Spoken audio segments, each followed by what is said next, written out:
such as the conservation of local war ruins and peace visits to Hiroshima by elementary school students in order to pass down the memories of war.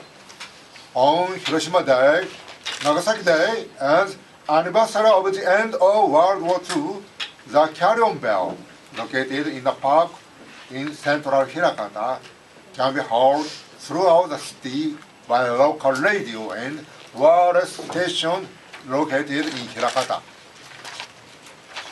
We have a minute of silence in tribute while we pray for atomic bomb victims and all war victims and wish for eternal peace. In Hirakata, the promotion of peace has a high priority.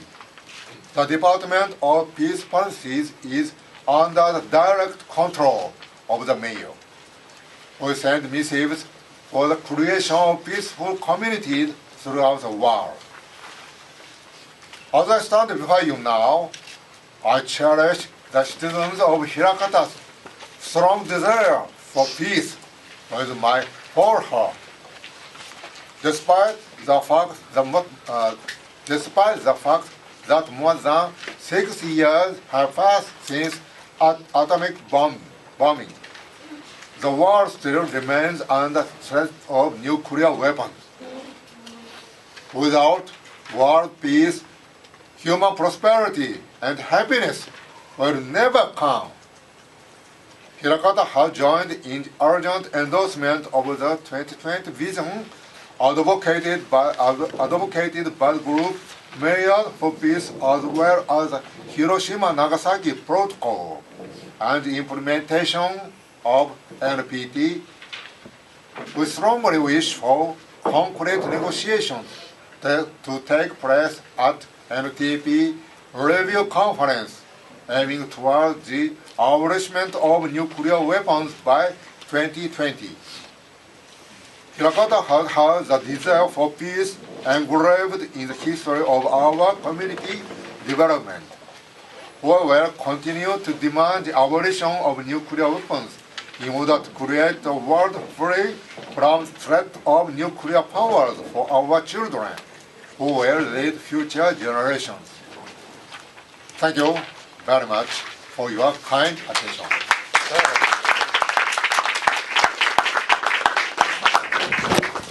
Thank you for your very strong message.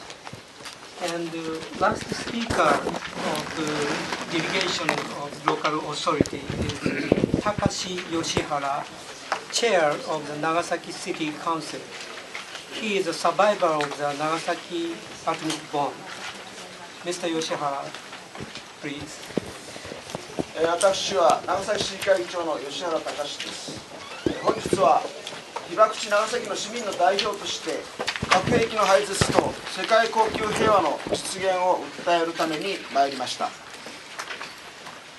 Good morning. My name is Takashi Yoshihara, Chair of the Nagasaki City Council.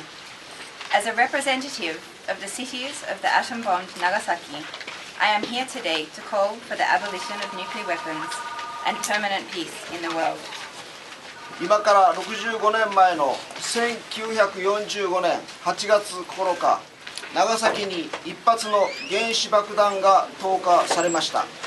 原子爆弾の強烈な熱線は爆風、そして放射線により一瞬にして多くの尊い命が奪われ、町は廃墟となりました。65 years ago, on August 9th of 1945, an atomic bomb was dropped on Nagasaki. In an instant, the fierce heat rays, blast, and radiation took the precious lives of many people and destroyed the city. 7万4千人の人々が亡くなり、7万5千人の人々が深い傷を負いました。原子爆弾が炸裂したあの暑い夏の日から65年の長い歳月が経とうとしている今もなお、放射線の交渉外で多くの人たちは苦しみ続けております。74,000 people lost their lives, and 75,000 people were seriously injured. Even now that 65 years have passed since that hot summer day on which the atomic bomb exploded, so many people are still suffering from the after effects of radiation. 私事ではございますが、私自身も被爆者でございます。 I myself am also a 被爆者. 当時4歳4ヶ月であった私は、爆心地の南東 3.9km の自宅付近で被爆いたしました。あの時、一瞬ピカッと光が走り、数秒して地を裂かんばかりの大音響がし、すごい爆風で飛ばされた記憶がございます。何が起こったのか、その後の記憶は夜まで定かではありません。I was 4 years and 4 months old and experienced the bombing near my house, which was 3.9 kilometers southeast of the hypocenter.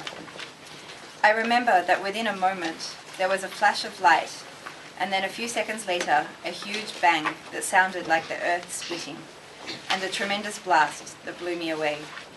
I barely remember what happened to me until that night. 夜目を覚まし、避難所の入り口を見ると、入り口が真っ赤であったのを覚えております。原爆により発生した火災の火が夜中も燃えていたのだと思います。 It was already dark when I awoke.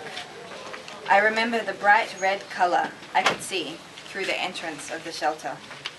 I believed that the fire caused by the atomic bomb was still burning throughout the night.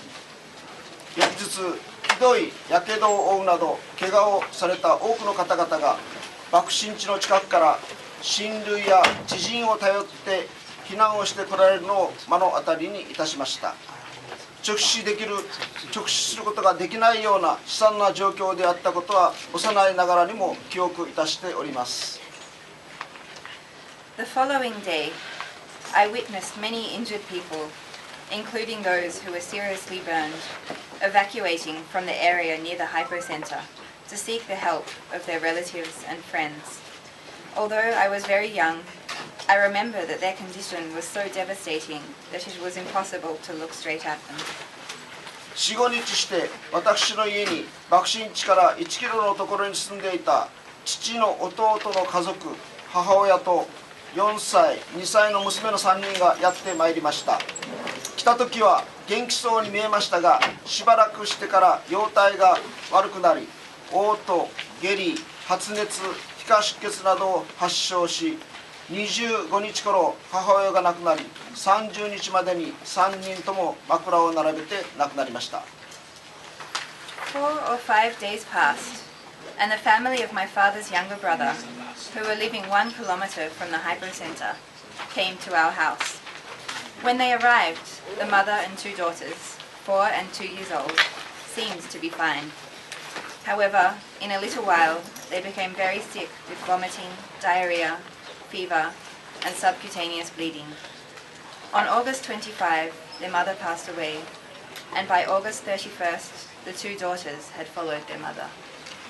放射線による細胞破壊なのでしょう。真夏で薬もなく、母親からはすでに内が湧いて異臭が出ていたのを思い出します。